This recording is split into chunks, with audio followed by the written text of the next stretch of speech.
আচ্ছা, কখনো কি ভেবে দেখেছেন আমরা যারা শ্রমিক, আমরা যদি কাজ না করি তাহলে কি কখনো আমাদের মহাজন আমাদেরকে বেতন দিবে? বরং বেতন তো দিবে না, পারলে সাজা দিবে বা শাস্তি দিবে। কিন্তু আমাদেরকে যিনি সৃষ্টি করেছেন, ওনার শুধু আমাদের কাছ থেকে এতটুকুই চাওয়া যে ওনার ইবাদত করা। কিন্তু আমরা কি করতেছি? আমরা পাপে লিপ্ত আছি, আমরা ভোগ বিলাসে লিপ্ত আছি। অথচ তারপরে তিনি আমাদেরকে কোনো শাস্তি দেন না। তিনি বরং শুধু আমাদের কাছে এতটুকুই আশায় অপেক্ষায় থাকেন যে কবে আমার বান্দা আমাকে ডাক দিবে। শুধু তাই না, তিনি কোরআনে বলে দিয়েছেন যে যৌবনকালে কোনো বান্দা যদি আমাকে একবার ডাকে আমি ৭০ বার জবাব দিই। দেখেন আল্লাহ পাক রব্বুল আলামিন আমাদেরকে কত ভালোবাসে।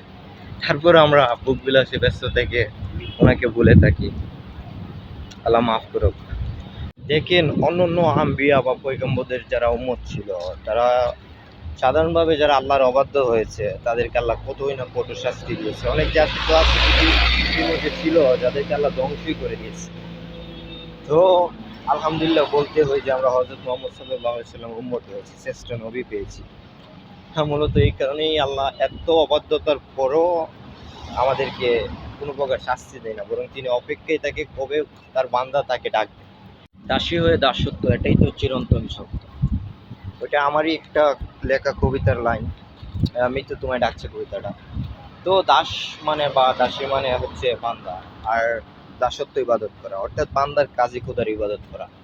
পরে ওইটাই তো চিরন্তন সত্য, মানে ওইটা সত্য কথা, এটা বাস্তব। অথচ আমরা এই দুনিয়ার ভোগ বিলাসে যুক্ত আছি। আমাদেরকে সৃষ্টি করা হয়েছে খোদার ইবাদত করার জন্য। তো মৃত্যু নিয়ে সবাই একটু ভাবার চেষ্টা করে।